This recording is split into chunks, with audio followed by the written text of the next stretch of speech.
ಇನ್ನು ಆಪರೇಷನ್ ಕಮಲದ ಕರಿನೆರಳು ಬಜೆಟ್ ಅಧಿವೇಶನದ ಮೇಲೆ ಬೀಳುತ್ತೆ ಅಂತ ಗೊತ್ತಾಗ್ತಾ ಇದ್ದಂತೆ ಕಾಂಗ್ರೆಸ್ ನಾಯಕರು ಬಿಜೆಪಿ ವಿರುದ್ಧ ಸ್ಟೇಟ್ಮೆಂಟ್ಗಳನ್ನು ಕೊಟ್ಟಿದ್ದಾರೆ. ಅಧಿಕಾರದ ಭ್ರಮೆ ಹಿಡಿದು ಬಿಟ್ಟದೆ.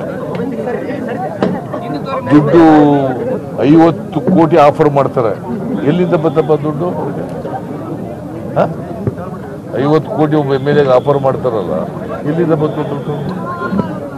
ಒಂದು ವಾರ ಹರಿಯಾಣದಲ್ಲಿ 7 ಸ್ಟಾರ್ ಹೋಟ್ಲಲ್ಲಿ ಉಳ್ಕೊಂಡಿದ್ರಲ್ಲಿ ಎಲ್ಲಿಂದ ಬಂತು ದುಡ್ಡು? ಅವ್ರ MLAಗಳಿಗೆ 3-4 ಜನ MLAಗಳನ್ನ ಹಿಡಿದಿಟ್ಟುಕೊಂಡು ಒಂದು ವಾರ ಇಟ್ಕೊಂಡಿದ್ರಲ್ಲ, ಎಲ್ಲಿಂದ ಬಂತು ದುಡ್ಡು?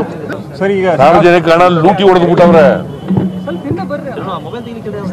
ಅಧಿಕಾರ ಮತ್ತೆ ಲೂಟಿ ಹೊಡೆಯಕ್ಕೆ ಅಧಿಕಾರ ಬೇಕು ಅವ್ರಿಗೆ. ನಮ್ಮ MLAಗಳು ಎಷ್ಟೇ ಆಫರ್ ಮಾಡಿದ್ರು ಕೂಡ ಹೋಗಲ್ಲ. ಬಿಜೆಪಿಯವರು ಆಪರೇಷನ್ನು ನಮ್ಮ ಸರ್ಕಾರ ರಚನೆ ಆಗಿದ್ದ ದಿವಸದಿಂದ ನಡೀತಾನೇ ಇದೆ.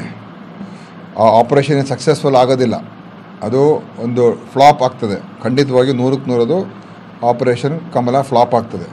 ಆದರೆ ದುರ್ದೈವ ಏನಂತ ಹೇಳಿದ್ರೆ, ಇಷ್ಟೆಲ್ಲ ಇದ್ದರೂ ಕೂಡ ಅವರು ಕೋಟ್ಯಾಂತರ ರೂಪಾಯಿ ಖರ್ಚು ಮಾಡ್ತಕ್ಕಂಥ ಶಾಸಕರುಗಳನ್ನು ಆಮಿಷ ತೋರಿಸುವಂಥದ್ದು ಮತ್ತು ಅವರಿಗೆ ಪಕ್ಷಕ್ಕೆ ಬನ್ನಿ ಮಂತ್ರಿ ಮಾಡ್ತೀವಿ ಅಂತೆಲ್ಲ ಆ ಥರ ಹೇಳುವಂಥದ್ದು, ಮತ್ತು ಕೆಲವರಿಗೆ ದೊಡ್ಡ ಪ್ರಮಾಣದಲ್ಲಿ ಅವ್ರ ಮೇಲೆ ಪ್ರಭಾವ ಬೀರುವಂಥ ಕೆಲಸ ಮಾಡಿದ್ದಾರೆ.